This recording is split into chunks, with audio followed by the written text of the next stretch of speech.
Bonjour, dans cette vidéo, je vais vous montrer comment faire pour démonter et remonter un appareil sans trop de problèmes. Ici, j'ai un ordinateur portable. Cet ordinateur-là, je veux le démonter pour aller chercher la carte mère. Le problème avec ce genre d'équipement-là, c'est qu'il va y avoir beaucoup de vis d'un côté. Il va y avoir différentes garnitures qu'il faut que j'enlève, des vis de l'autre côté. Donc, quelquefois, il faut que je démange des vis d'un côté, je démange des vis de l'autre côté pour retirer une seule garniture avant de continuer. Les étapes qu'il y a pour se rendre jusqu'à la carte mère sont nombreuses. Et si je le fais aveuglément pour la première fois, puis je fais toutes mes étapes, lorsque j'arrive pour remonter mon système, il va y avoir énormément de types de vis, de longueur de vis, de grosseur de vis différentes, donc très variées. Et c'est très possible que je ne sois pas capable de remonter l'équipement.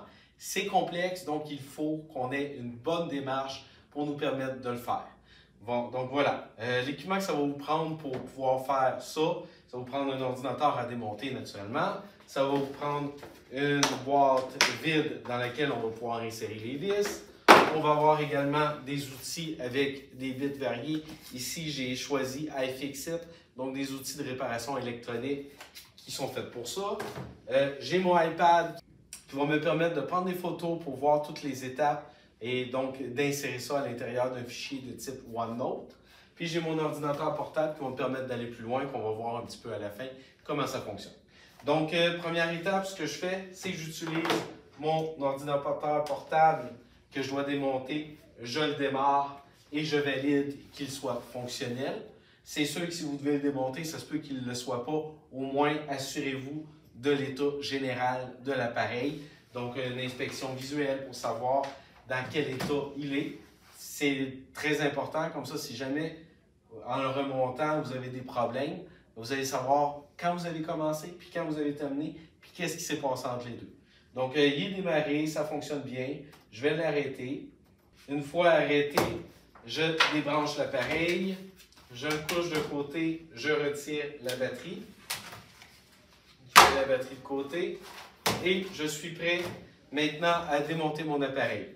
Avant de démonter mon appareil, ce que je vais faire, c'est que je vais m'équiper. Il y a plusieurs méthodes qui vont me permettre de voir les étapes, chacune des étapes. Il y a la version papier. Vous pourriez, par exemple, utiliser des post-it, virer à l'envers avec la partie autocollante sur le dessus, puis chaque fois que vous faites une étape, vous collez les vis sur la partie autocollante, vous marquez le numéro de l'étape, étape 1, puis vous identifiez avec un schéma c'est quoi les vis, où sont les vis que vous avez démontées, etc. Puis là, les post-it, vous pourriez les mettre un à côté de l'autre. C'est une bonne méthode. L'inconvénient de cette méthode-là, c'est qu'on ne peut pas garder de traces. Lorsqu'on a fini, normalement, les post-it, on les envoie à la poubelle, puis on ne peut pas rien modifier ni rien de ça. La méthode que je m'apprête à vous présenter, c'est la méthode avec OneNote qui va nous permettre de conserver des traces dans un portfolio, par exemple, pour que si dans un mois d'ici, j'ai un deuxième appareil identique à celui-là, bien, j'ai plus besoin de refaire la démarche parce que la démarche, je vais déjà l'avoir d'enregistrer à quelque part. Donc voilà, maintenant que ceci est dit, j'utilise mon iPad parce que c'est un appareil portable.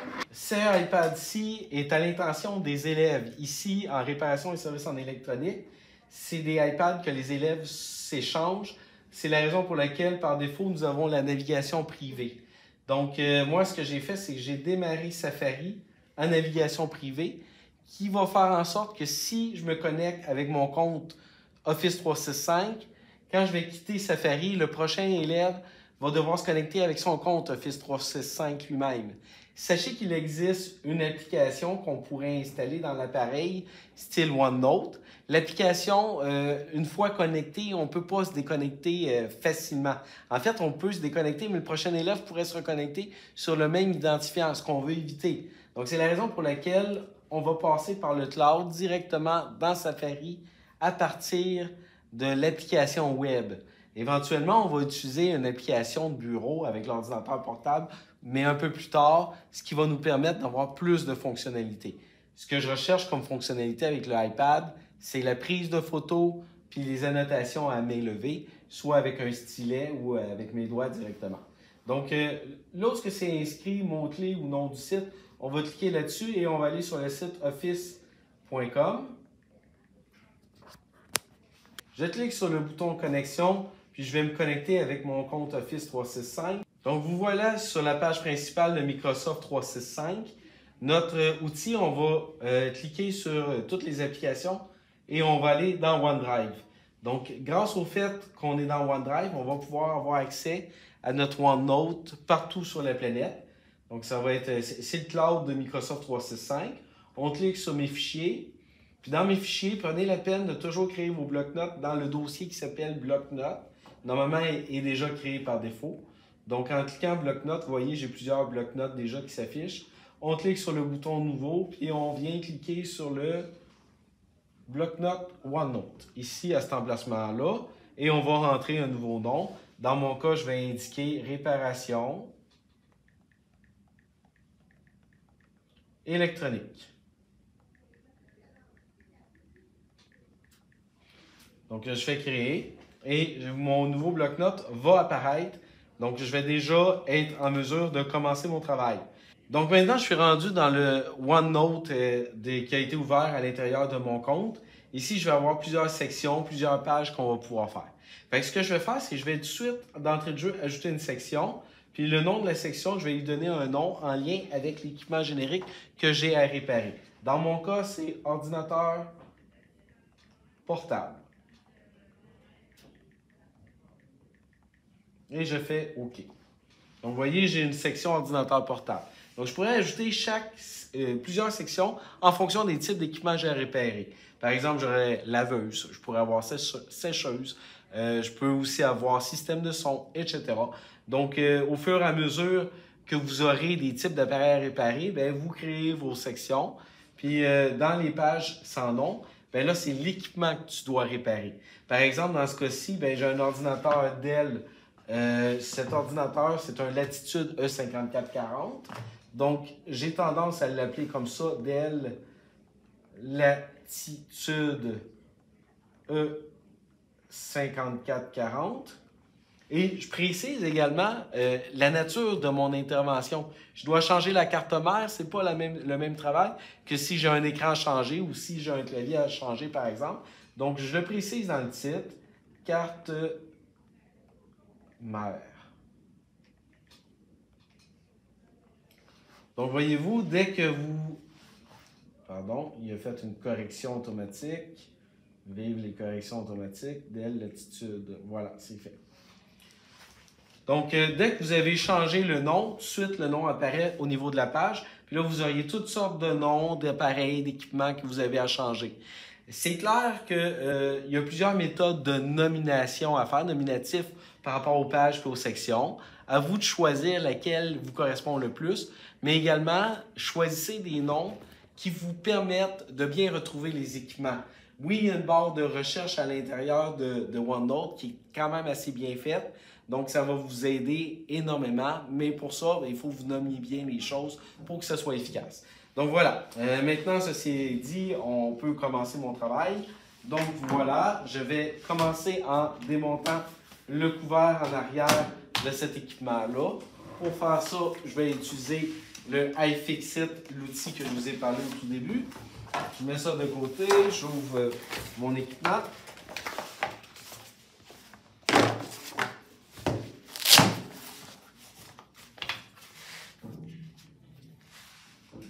On va choisir une tête étoile qui correspond à la grosseur qui est sur mon appareil. Ouais. Et là, je peux commencer à démonter. Si vous avez une petite visseuse électrique, ça peut être utile de l'utiliser. Du fait que c'est un mini tournevis de cette gamme d'outils-là, les bits, les pointes sont aimantées, donc c'est utile pour pouvoir garder les vis sur la pointe du tournevis. Donc là, j'ai placé les vis côte à côte, mais je veux quand même vous faire remarquer quelque chose. Il y a deux sortes de vis, deux grosseurs. Vous avez les trois vis qui sont ici et les deux vis qui sont là. Les deux vis qui sont là sont plus longues un petit peu et plus minces, Celles-là sont, donc à l'inverse, sont plus courtes et plus grosses un peu. Donc, si on regarde l'emplacement, les plus longues et les plus minces sont de chaque côté. Les plus grosses sont au point que je viens de vous pointer. Donc, ce qui va être important, c'est quand même de faire des annotations à l'intérieur du OneNote pour pouvoir inscrire ces informations-là pour que lorsque vous allez les remonter, que ce soit plus facile pour vous. Donc, je vous montre. Ce qu'on va faire, c'est d'abord, je prends mes vis et je les place dans mon compartiment 1 parce que je suis à l'étape 1. Je démonte mon couvert en arrière. Donc, pour enlever les garnitures, quelquefois, ça peut être intéressant d'utiliser le pic de guitare, ça ressemble à un pic de guitare, ou les outils qui sont ici, ou également les outils qui sont ici. Faites attention avec les outils de métal. Oui, ils donnent plus de force lorsque vous déclipez. Par contre, ça peut abîmer également. Donc, autant que, pas plus que, faites attention à ça. Puis là, je vais démonter le couvert complètement. Voilà. Je dépose le couvert ici. Et là, c'est le temps de prendre une photo. Donc, ce que je vais faire, c'est que je vais quand même le laisser déclipper. Je prends mon iPad. J'indique qu'il s'agit de l'étape 1. Donc, c'est important d'indiquer le numéro de l'étape. Je vais faire une entrée pour faire un retour. Et en cliquant sur le bouton Insérer, je viens sélectionner l'image. À partir de l'appareil photo, choisir le fichier.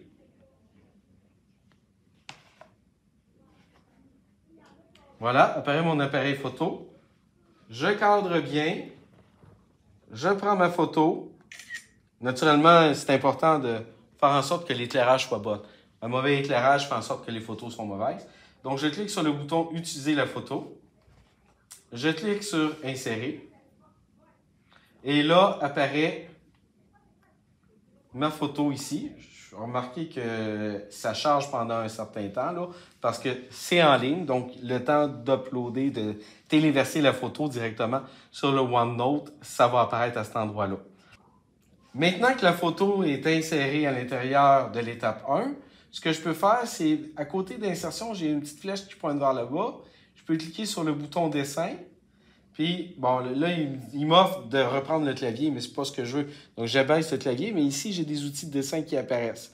Fait que je vais sélectionner l'outil qui va me permettre, avec un bon contraste, de faire des dessins à main levée. Puis ici, je peux dessiner les emplacements de là où j'ai vissé, ou plutôt là où j'ai retiré les vis. Donc, j'ai 5 emplacements. Voilà. Et l'autre chose également, ce que je pourrais faire, c'est faire des formes. Puis je pourrais même inscrire à main levée ou avec l'ordinateur tout à l'heure les types de vis qui ont été dévissés de cet appareil-là.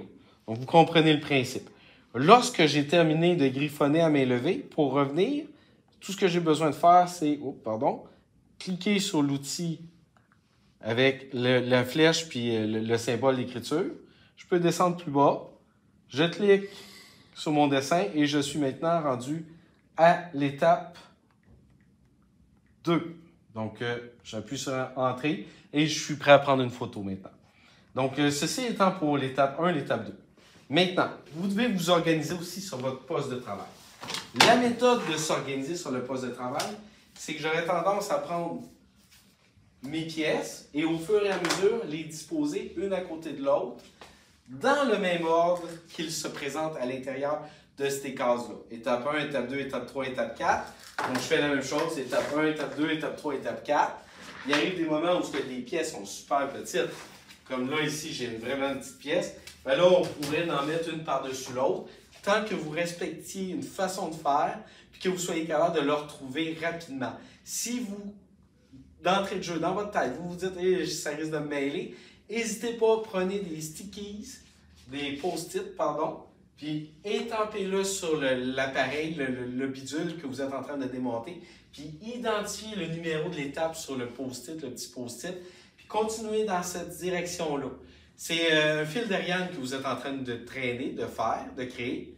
Donc, votre fil d'Ariane, quand vous allez être rendu à votre dernière étape, là, la 20e étape par exemple, Quand ça va être le temps de remonter votre appareil, bien, vous aurez juste à reprendre la dernière étape puis à revenir dans le sens inverse. Donc, ça va être beaucoup plus facile. Et comme vous l'avez enregistré à l'intérieur d'un OneNote, bien, vous allez vous garder une trace qui va vous être utile pour éventuellement, donc une autre fois lorsque vous allez avoir à le faire. Voilà ce qui complète pas mal cette section-là. Laissez-moi vous montrer un OneNote différent de celui sur le iPad. Le iPad, c'est intéressant parce que c'est un appareil mobile. Par contre, il est limité un peu. L'application OneNote dans le iPad en ligne, malheureusement, ne permet pas de faire beaucoup de choses, pas assez à mon goût. Donc, ce que je fais, c'est que j'utilise un ordinateur portable en plus de ça. Donc, ce que je vais faire, c'est que je vais, en cliquant taper ici pour effectuer une recherche, je vais ouvrir OneNote. Méfiez-vous, il y a deux applications OneNote probablement qui existent dans votre ordinateur. OneNote for Windows 10 ou OneNote, l'application de bureau. Moi, c'est le OneNote application de bureau que je vous recommande d'utiliser pour la simple raison que OneNote for Windows 10 a été mis de côté par Microsoft. Donc, en 2025, il ne devrait tout simplement plus exister. Donc, je vais ouvrir OneNote, l'application. Vous allez voir que mon interface peut être un peu différente de la vôtre pour la simple et bonne raison que j'utilise les nouvelles versions de Office 365, là, les nouveaux visuels, le nouvel aspect visuel, mais normalement, vous ne devriez pas avoir trop de difficultés à vous retrouver. Et d'ailleurs, je vais vous faire manipuler certains éléments à l'intérieur de OneNote, comme par exemple, premièrement, lorsqu'il a indiqué mon bloc-notes, je vais venir cliquer sur l'espèce de petite pin qu'il y a ici. Donc, je clique sur la flèche, je clique sur la pin afin d'épingler ma barre de bloc-notes sur le côté gauche. Je préfère que ce soit ainsi. Autre chose, les pages sans titre qui sont ici, je préfère les avoir à gauche. Ça ressemble plus à l'application dans le web, puis c'est plus facile de s'y retrouver pour ma part à moi. C'est personnel, mais à vous de voir si vous désirez ou non le faire.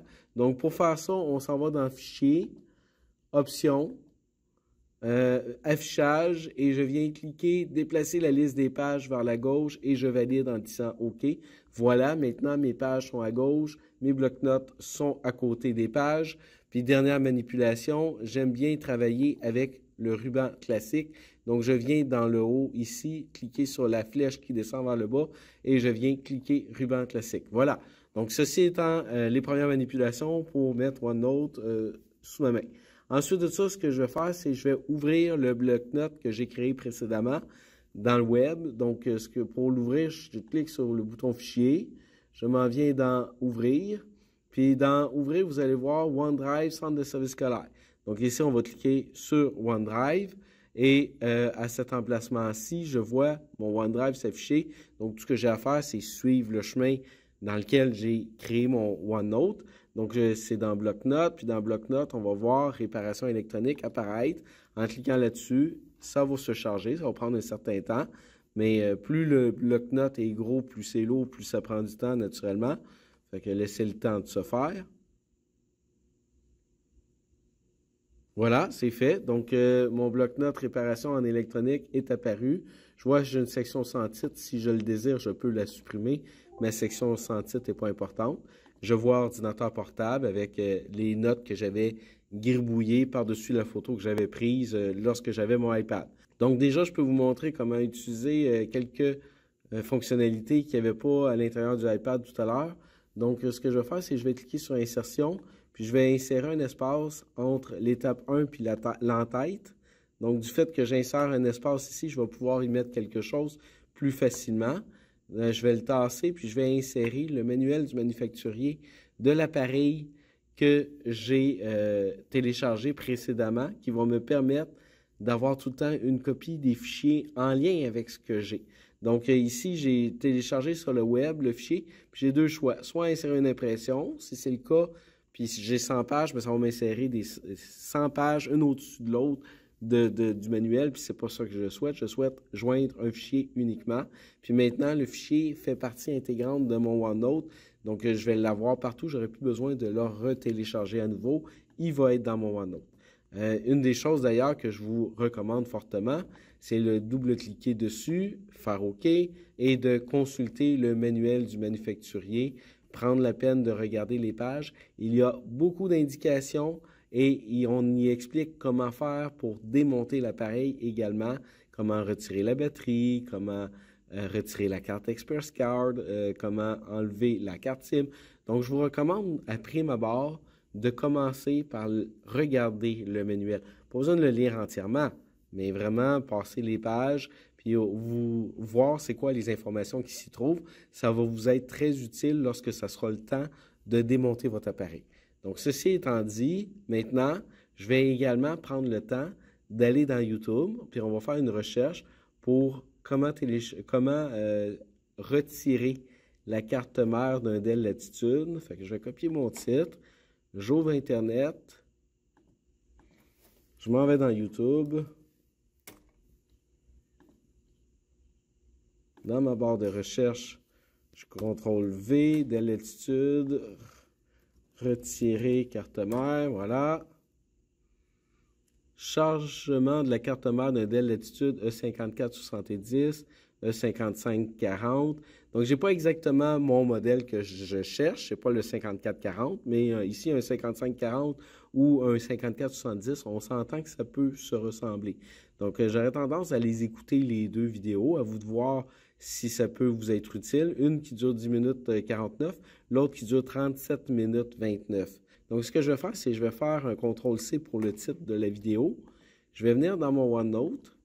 Je vais faire CTRL-V et voilà, vous voyez que le lien est déjà intégré.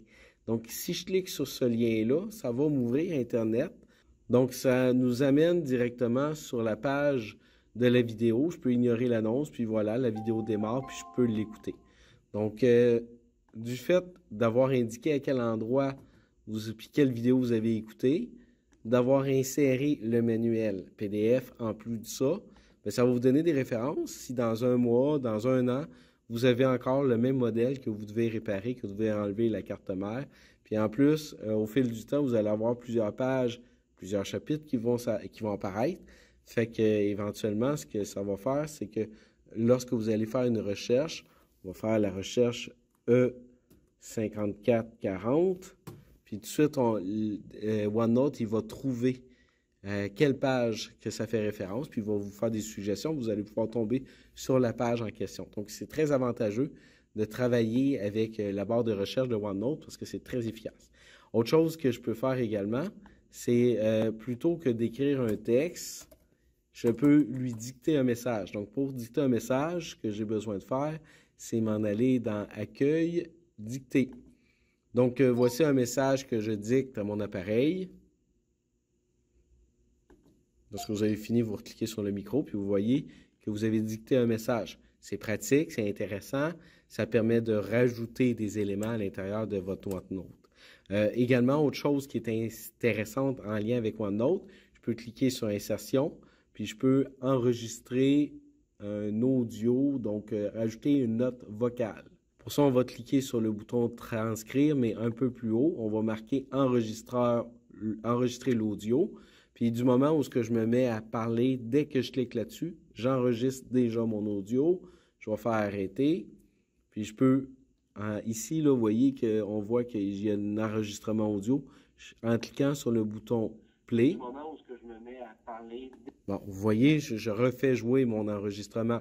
Si je me mets ailleurs, puis que je veux refaire un autre enregistrement, bien, à ce moment-là, ce que je pourrais faire, c'est revenir dans Insertion, Transcrire, enregistrer l'audio. Voici un deuxième enregistrement audio. Arrêter. Puis là, je peux le réécouter. Voici un deuxième enregistrement. Voilà. Donc, vous voyez un peu le principe, comment ça fonctionne. Ça génère toujours des fichiers WMA, qui sont des fichiers audio qu'on va pouvoir écouter. Alors, vous pourriez également enregistrer de la vidéo, et etc. Alors, voilà ce qui complète ce tutoriel. Je vous ai indiqué certains éléments que je jugeais essentiels pour réaliser les tâches que vous êtes appelés à faire. C'est clair que OneNote permet beaucoup plus que ce que je vous ai montré, mais ça pourrait faire l'objet d'un autre vidéo tutoriel. Sur ce, à la prochaine. Merci.